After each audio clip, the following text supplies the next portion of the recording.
इस कंपैरिजन से आपको काफी कुछ पता चलने वाला है। इस वीडियो में हम कवर करेंगे दोनों की build, looks, features and specifications, warranty and extended warranty कितना लेना है, कैसे मिलेगा, display quality, speaker quality, gaming, editing तो दोनों को यार ऑलमोस्ट सिमिलर ही मिलने वाला है, उसके लिए आप डेडिकेटेड रिव्यू देख लेना। आओ पहले स्पेक्स का डिफरेंस देखते हैं। Let me first tell the price difference. भाई इन्फिनिक्स GT Book अभी मार्केट में नया है एज ए ब्रांड, तो ये भाई 11 साल पहले ही लॉन्च हो गया था 2013 में, मतलब इंडिया के बाहर, और इंडिया में 2018 में।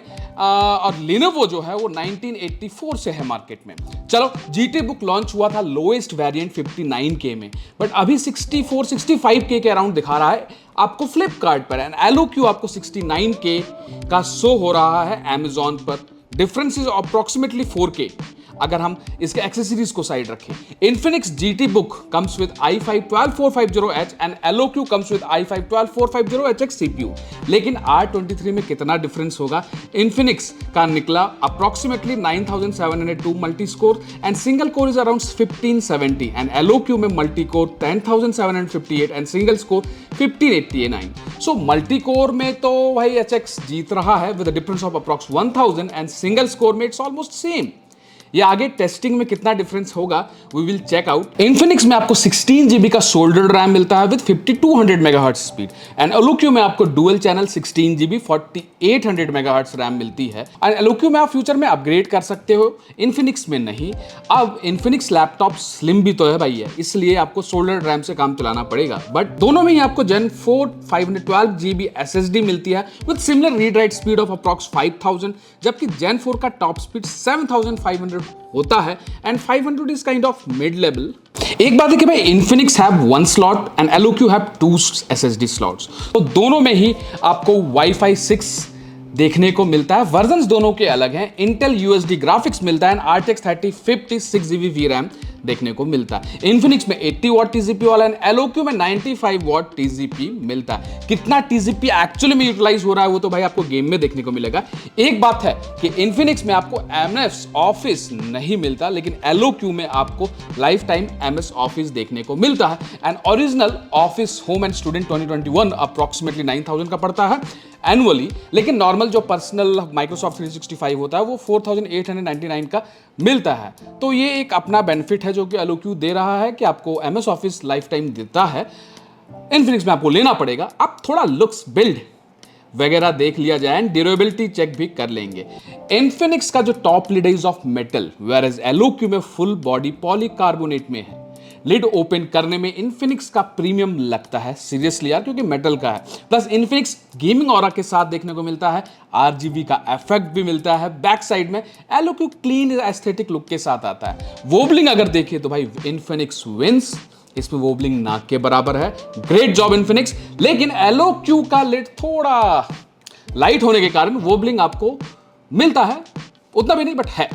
वेट रेशियो दोनों का अच्छा है, सिंगल हैंड ओपन हो जाता है। LOQ थोड़ा हैवी है तो टेबल पर स्टडी है, प्लस उसमें बॉटम में ग्रिप्स ज्यादा है। Infinix में भी थोड़ा लाइट होने के कारण, एंड ग्रिप भी इसमें भी है, बट स्टिल ग्रिप के मामले में LOQ थोड़ा सा बेटर है बिकॉज ये थोड़ा हैवी वेट है। रेस्ट Infinix का वेट जो है इट्स अराउंड 2.1 kg, तो कंधे पर लोड नहीं आएगा। सो LOQ का वेट 2.4 kg देखने को मिलता है। तो ये आप देख लो, आपको लाइट वेट चाहिए या हैवी वेट चैंपियन चाहिए। दोनों में exhaust system bottom intake and back side throw का ही है। साइड्स में no vent. LOQ and Infinix का फैन नॉइज अगर कंपेयर करें तो अप्रोक्सीमेटली सेम है। Infinix का थोड़ा सा ज्यादा फील होगा। Infinix का बाय डिफॉल्ट कॉन्फ़िगरेशन मिलेगा even on battery gaming mode में मैक्स फैन स्पीड चलेगा, बट LOQ में बैटरी मोड पे it will kind of save battery, आप फैन स्पीड हाईएस्ट नहीं देखने को मिलेगा। लेकिन बैक साइड में 60K की रेंज में फुल RGB मिलना एक ऐतिहासिक बात है कि नहीं? आप लोग कमेंट में बताओ। रेस्ट वीडियो अच्छी लग रही हो तो दोस्तों लाइक कर लेना एंड सब्सक्राइब कर लेना एंड बेल आइकन दबाना मत भूलना। पोर्ट्स के मामले में दोनों में एक प्लस पॉइंट है और एक नेगेटिव पॉइंट भी है। LOQ में HDMI 2.1 मिलता है for 4K laptop refresh rate as monitor refresh rate जो कि 60 FPS से ज्यादा मिल जाएगा, वेयर Infinix में HDMI 2.0 है। सो 4K 60 FPS से ही काम चलाना पड़ेगा। लेकिन क्या आप 4K पर गेमिंग करोगे? दैट्स द क्वेश्चन, क्योंकि मैं तो उतना नहीं करता। जो प्लस पॉइंट इन्फिनिक्स का है वो ये है कि इसमें आपको फुल साइज कार्ड रीडर मिलता है which you can use for extending the memory. 1 TB तो मैंने चेक किया for files moving and all, for files movies and all, और क्रिएटर्स एंड फोटोग्राफर्स के लिए अलग से कार्ड रीडर नहीं लगाना पड़ेगा। 200 300 350 MBPS का स्पीड दे देता है जो कि अच्छा है, पर एलओक्यू में कोई कार्ड रीडर नहीं है भैया। दे देते क्या जाता है। कीबोर्ड एंड ट्रैक पैड अगर देखें तो यहां पर इनसाइड लेआउट एंड फील में LOQ is better and it have bigger keys. Copilot का बटन भी मिल जाता है, इजी हैंड प्लेसमेंट आपको फील होता है, and power button with light indicator मिल जाता है जिसमें परफॉर्मेंस चेंज करने से भी आपका कलर चेंज होता है, red green and other colours में। Keys and typing experience is good, but ध्यान रहे इस वेरिएंट में आरजीबी नहीं मिलता, आरजीबी कीबोर्ड नहीं मिलता, वेरस दोनों में ही फुल साइज कीबोर्ड है। इन्फिनिक्स की कीज थोड़े छोटे फील होते हैं जो मैंने आपको पहले भी बताया है, and no power light button in top, but 4 zone RGB मिलता है। एंड ट्रैक पैड सेम है बट इन्फिनिक्स का थोड़ा ज्यादा स्मूथ मेरे को फील हुआ। चलो अब थोड़ा परफॉर्मेंस बेंचमार्क कंपेयर कर लें क्या, बाद में battery backup, charger and all भी देख लिया जाएगा। परफॉर्मेंस बेंचमार्क की जहां तक बात है तो भैया देखो 10,700, जैसा मैंने कहा 1000 का डिफरेंस है दोनों में, लेकिन सिंगल स्कोर में कोई खास डिफरेंस नहीं है, अप्रोक्सीमेटली सेम ही है, सिर्फ 10 का डिफरेंस। और यहां पर अगर आप पीसी मार्क 10 देखोगे तो बिल्कुल ही सेम है, ओनली 10 पॉइंट्स का डिफरेंस है। सेम ही परफॉर्म किया इन्फिनिक्स एंड एलओक्यू ने। और 3D मार्क 10 में देखो यार थोड़ा ज्यादा पुश करता है एलओक्यू, तो भाई 6200 और नीचे 5400। अगेन जीपीयू थोड़ा ज्यादा पावरफुल है बिकॉज 95 वॉट का है। पीसी मार्क 10 में अगर आप देखोगे तो भाई एचएक्स सीपीयू जो है वो 1623 का ओवरऑल स्कोर निकाल कर आता है। रीड राइट में थोड़ा सा एलओक्यू पता नहीं दोबारा टेस्टिंग में कम हो गया, अदरवाइज ये भी 5000 होता है, but again gaming fight in दोनों का ही सही है, नेक्स्ट लेवल का देखने को मिलता है। इससे आपको बहुत अच्छा क्लैरिटी मिलने वाला है, जिसमें हमने जीपीयू ओवरक्लॉक को बंद कर दिया, हाइब्रिड जीपीयू पर रखे हैं और यहां पर गेमिंग परफॉर्मेंस पे रखे हैं। साइबरपंक से स्टार्ट करते हैं। दोनों साइड हमारा अल्ट्रा सेटिंग है, रीट्रेसिंग अभी ऑन नहीं है, तो यहां पर अगर आप देखोगे तो अभी फिलहाल एलओक्यू और इसमें डिफरेंस आप देख सकते हो कि 4-5 FPS का है, जहां पर एलओक्यू नो डाउट बेटर परफॉर्म कर रहा है, क्योंकि यहाँ पे टीजीपी अगर आप देखोगे तो 91 92 पुश कर रहा है और लेफ्ट साइड में 80, क्योंकि 80 वॉट का अपना इन्फिनिक्स है, लेकिन इन्फिनिक्स अपना पूरा वॉटेज पुश कर रहा है। टेम्परेचर आपको सिमिलर मिलेगा। और अब आ जाते हैं नेक्स्ट सेटिंग पे जो कि है अपना लो रिट्रेसिंग को हमने ऑन कर रखा है। और लो रिट्रेसिंग में अगर आप देखोगे तो यहाँ पे भी आपको एक तरह से अप्रोक्सीमेटली 4-5 FPS इधर एक्स्ट्रा मिलता है एलओक्यू में। और अगर आप इधर देखोगे तो इधर आपको 44 45 और इधर अप्रोक्सीमेटली 4-5 FPS ज्यादा है लो रिट्रेसिंग ऑन करने के बाद भी। लेकिन अगर आप टीजीपी देखोगे, टेम्परेचर देखोगे तो दोनों में ही अप्रोक्सीमेटली कंट्रोल देखने को मिल रहा है। कह सकते हैं कि मतलब परफॉर्मेंस वाइज दोनों अपना, इसको पॉज कर आप चेक कर लो, सेम स्पेसिफिकेशंस हमने यूज किया है। एंड अब अगर आप देखोगे हम यहाँ पे मीडियम रिट्रेसिंग ऑन कर रखे हैं, इसमें हमको अप्रोक्सीमेटली सेम, बिकॉज जब रिट्रेसिंग मीडियम तक चले जाते हैं तो थोड़ा सा वाट लगने लगती है दोनों लैपटॉप की। यहाँ पर आपको 1-2 FPS से डिफरेंस नहीं मिलेगा। और वाटेज पुश भी अगर आप देखोगे तो अगेन लेफ्ट साइड पूरा 80 वॉट पुश कर रहा है अप्रोक्सीमेटली और इधर 92 तक टच कर रहा है। और रैम यूटिलाइजेशन की बात जहां तक है वो अपना एलओक्यू 14 GB रैम यूटिलाइज कर रहा है एंड मेमोरी यूटिलाइजेशन जीपीयू का अप्रोक्सीमेटली सेम है। पॉज कर आप ये सेटिंग्स चेक कर सकते हो। नेक्स्ट गेम अपना फोर्जा होराइजन, और यहाँ पर हम डीएलएसएस को क्वालिटी पे रखते हुए अल्ट्रा सेटिंग्स के साथ खेल रहे हैं। यहाँ पर अगर आप देखोगे तो यहाँ पर बल्कि इन्फिनिक्स हमको 3-4 FPS ज्यादा दे रहा है, अप्रोक्सीमेटली सेम हमने सिनेरियो यूज किया है। और अगर रैम यूटिलाइजेशन देखोगे तो वो भी थोड़ा ही ज्यादा अपना एलओक्यू में है। Temperature it's approximately same 69 degree Celsius 69 degree Celsius, लेकिन वाटेज पुश अपना एलओक्यू यहाँ पर कम कर रहा है 67 और लेफ्ट साइड लेकिन 77 वॉट पूरा पुश कर रहा है, 80 वॉट पूरा पुश कर रहा है इन्फिनिक्स। ये कुछ मेजर चेंजेस होते हैं जिसके कारण एफपीएस में भी आपको डिफरेंस देखने को मिलता है। अब यहाँ हो सकता है कि जी सिंक अपना काम कर रहा हो एंड टीयरिंग एंड ऑल को अवॉइड करने के लिए, because display brightness and all थोड़ा सा ज्यादा एलओक्यू में देखने को मिलता है। अगर ओवरऑल टेस्ट करें अप्रोक्सीमेटली सेम ही है। और टेम्परेचर अगेन यहाँ पर दोनों ही कंट्रोल करते हुए और पूरा जीपीयू का वीरैम यूटिलाइज कर रहे हैं भाई। 6 GB 5.9 GB राइट साइड में यूटिलाइज हो रहा है और लेफ्ट साइड में 5.7 GB यूटिलाइज हो रहा है। और अगर आप सीपीयू का भी टीडीपी देखोगे तो अप्रोक्सीमेटली राइट साइड में हमारा एलओक्यू 23-25 के अराउंड यूज कर रहा है और लेफ्ट साइड में 33-40 वॉट तक जा रहा है। ये टीडीपी सीपीयू का मैं बता रहा हूँ। टेम्परेचर अगर आप कंट्रोल करोगे देखोगे तो कंट्रोल्ड है। हमने पूरा गेम आपको सिनेरियो दिखा रहा हूँ सो दैट आपको ज्यादा आइडिया मिल जाए। अप्रोक्सीमेटली एफपीएस सेम ही आपको फील होगा। व्हाट आई फील, सो आपको क्या लगता है कमेंट में बताना। ये गेमिंग लिटरली मेरे को कंफ्यूज कर दिया था, पॉज करके देखना अगर आप एफपीएस देखोगे तो 65 68। नेक्स्ट गेम अपना है हॉराइजन फॉरबिडन वेस्ट, और यहां पर हमने हाई सेटिंग्स के साथ यूज किया, लेकिन यहां पे अगर आप देखोगे तो एलओक्यू जीत रहा है विथ 5 to 6 एफपीएस, बिकॉज यहां पर जीपीयू इंटेंसिव गेम है और यहां पर पूरा पुश मार रहा है। लेकिन मीडियम सेटिंग में हमने इन्फिनिक्स में चेक किया कि भाई कितना एफपीएस निकाल सकता है, तो मीडियम सेटिंग में इसने 60 65 निकाल दिया इन्फिनिक्स में।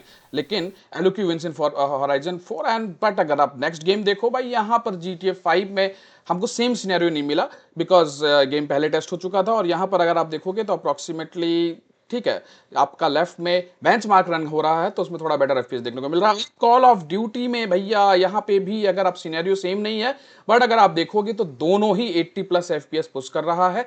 एंड टीजीपी भी अप्रोक्सीमेटली 90 वॉट जा रहा है अपना एलओक्यू में, और लेफ्ट साइड 80 वॉट पूरा ही जा रहा है भाई। इन्फिनिक्स तो नीचे आने को ही रेडी नहीं। नेक्स्ट गेम RDR2, यहां पर भी अगर आप एफपीएस का डिफरेंस देखोगे, सिनेरियो अप्रोक्सीमेटली सेम है। 3-4 एफपीएस का डिफरेंस है, जहां पर इन्फिनिक्स थोड़ा सा ऊपर जा रहा है, बट अगर देखें तो scenario to scenario approximately same ही एफपीएस है। और नेक्स्ट गेम अपना आ जाता है CS2, यहां पे भी परफॉर्मेंस सेम एफपीएस ही देखने को मिल रहा है। अब देखो यार, जहां पे सीपीयू इंटेंसिव ज्यादा हो जा रहा है गेम, वहां पर अप्रोक्सीमेटली सेम परफॉर्मेंस है। डिस्प्ले दोनों में आईपीएस एंटी ग्लेयर 100% sRGB के साथ मिलता है। LQ have 144 hertz refresh rate and Infinix में आपको 120 हर्ट्ज से काम चलाना पड़ेगा। Does that make a difference? आप बताओ कमेंट में।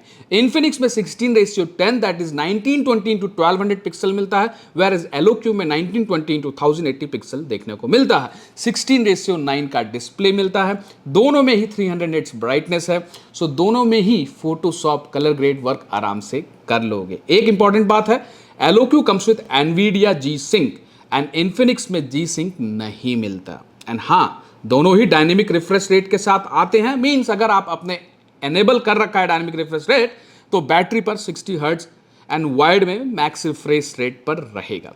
Speaker to save battery life, exactly speaker quality में इन्फिनिक्स इज मेरे अकॉर्डिंग से जीत जाता है।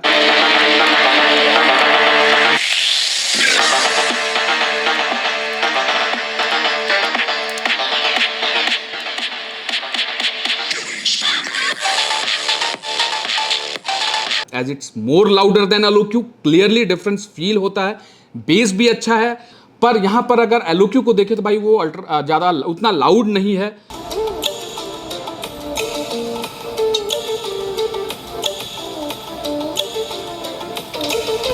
उसमें उतना बेस नहीं फील होता, लेकिन साउंड थोड़ा क्लियर है। But loudness makes the difference. अगर आवाज फटती नहीं है, फट नहीं रही है, दैट मेक्स द पॉइंट। तो वो तो दोनों में ही सही जा रहा है। कैमरा क्वालिटी आप दोनों का ही देख लो। अभी जो आप आवाज सुन रहे हो, ये एग्जैक्टली एलओक्यू से सुन रहे हो। थोड़ा सा कलर करेक्शन कम देखने को लग रहा है, पैची ये भी है। और अगर हम अभी जो आवाज सुन रहे हो, ये आप सुन रहे हो ना इन्फिनिक्स से, कहीं ना कहीं थोड़ा बेटर कलर करेक्शन कर रहा है कैमरा। इसका रीजन ये है कि भैया एलओक्यू आपको 720 पिक्सल कैमरा दे रहा है एंड इन्फिनिक्स आपको 1080 पिक्सल कैमरा दे रहा है, तो नो डाउट क्वालिटी इसका बेटर तो होगा। तो आप कमेंट करके बताओ आपको क्या लगता है। लेकिन मग स्विच परफॉर्मेंस स्विचर सॉफ्टवेयर में LOQ wins, as it's Lenovo Vantage software gives you more option. साथ ही HX CPU है ना, तो GPU overclock and undervolt CPU करने में कोई दिक्कत नहीं होना है। सारा ऑप्शंस आपको मिल जाता जो कि इन्फिनिक्स में नहीं मिलता, उसको जरूरत ही नहीं है। It's CPU is already adjusted to provide you optimum performance. So वो आप देख लो। मोड सिलेक्शन में LOQ gives more options of performance mode, balance mode, quiet mode, custom mode and GPU working mode में भी LOQ wins, as it have hybrid mode, hybrid iGPU mode only, hybrid auto mode, DGPU mode. इतने modes हैं कि इसके लिए अलग से training session ही रखना पड़ेगा आपको, है कि नहीं। वेयर एज इन्फिनिक्स में कंट्रोल सेंटर मिलता है, office mode, performance mode and gaming mode. Full idea के लिए डेडिकेटेड वीडियो आप देख लो, बहुत सिंपल ही रखा है, काम चल जाता है उससे आपका। बैटरी लाइफ जो है वो मेजर कंसर्न है सबके लिए, सबको ये एक डाउट रहता है। तो भाई यहां पर LOQ comes with 60 watt hour battery, rapid charge option के साथ with 170 watt charger, whereas Infinix comes with 70 watt hour battery and 210 watt charger now battery life की बात करें तो eGPU मोड एंड इन्फिनिक्स के केस में ऑफिस मोड में Infinix थोड़ा सा बेटर बैटरी बैकअप दे रहा है, जो मेरे को अभी तक फील हुआ 2-3 हफ्ते से, 4 हफ्ते, 2-3 हफ्ते से ये रखा हूँ, ऑलमोस्ट 2 वीक से ये रखा हूँ। And while gaming in wired mode, full performance mode हमने दोनों में चेक किया। LOQ में भाई GPU ओवरक्लॉक पर एंड ऑल पर 2% का बैटरी ड्रॉप मिला, मतलब 100% से 99-98% तक गया। लेकिन जब मैंने इसको अंडरवोल्ट कर दिया नॉर्मल यूसेज एंड ऑल में, तो भाई कोई इवन एडिटिंग एंड ऑल करते वक्त साथ में 50 तो फाइल भी खोल दिया, यूट्यूब खोल दिया, बट बैटरी बैक ड्रॉप नहीं मिला। लेकिन while gaming in highest performance मेरे को मिला, whereas in Infinix is better optimised to just provide enough power to give the performance where you don't need degree to understand it exactly। इसमें कोई drop नहीं मिला। अगर इसमें फास्ट चार्ज को साइड रख दें तो Infinix wins in battery condition. Now coming to warranty, भाई customer care support and extended warranty की बात करें तो दोनों में ही 1 ईयर वारंटी मिलती है 2999 पे करके। इसमें आपको प्रीमियम सर्विस भी मिल जाता है और दोनों में ही आपको 2 साल का वारंटी, 1 साल का तो मिल ही रहा है और 2999 में 2 साल का एक्सटेंड कर सकते हो, जिसमें एक्सीडेंटल वारंटी भी कवर्ड है। रेस्ट ये वारंटी वाला पार्ट खुद से रीड आउट कर लीजिए, क्योंकि it differs company to company, reason factors everything can differ. Example, 1 या 2 डेड पिक्सल होने से लैपटॉप 1 महीने बाद रिप्लेस होगा या नहीं, दे डिफर करता है company to company. And even customise non customise पर भी वारंटी का डिफरेंसेस मैटर करता है। सो इट्स नॉट पॉसिबल कि इस पर किसी के बोलने पर आप या बताने पर आप विश्वास करो, या इवन मैं भी अगर बोलूं तो आप डायरेक्टली आंख बंद कर मत विश्वास करो। आप वारंटी इंस्ट्रक्शंस खुद अच्छे से पढ़िए। आफ्टर ऑल आप एक्स्ट्रा 3000 रुपीज पे कर रहे हो इसके लिए, तो इसको अच्छे से रीड आउट करें एंड फिर अपना मन बनाएं। अब दोस्तों मैंने जितना पॉसिबल डिफरेंस था आई एक्सप्लेन, प्राइस डिफरेंस के अकॉर्डिंग कितना फीचर्स में डिफरेंस है ये भी बता दिया। अगर साथ में आपको इन्फिनिक्स में एक्सेसरीज मिलते रहें फिर डिफरेंस 4K से जो है वो अप्रॉक्स 7K हो जाएगा। अब आप कमेंट करो और बताओ हु वोन among these 2 laptops. I leave the conclusion on you guys and हाँ, वीडियो को अच्छे से पूरा देखोगे तभी समझ में आएगा कि who is the winner, who is the clear winner. Price ratio को भी ध्यान रखें। तो थैंक्स दोस्तों फॉर योर टाइम। वीडियो अच्छी लगी हो तो लाइक एंड सब्सक्राइब कर लेना एंड बेल आइकन दबाना मत भूलना। एंड हाँ, दोनों का डेडिकेटेड वीडियो देख लेना। इन्फिनिक्स का तो आ चुका है और इसका जल्दी आने वाला है।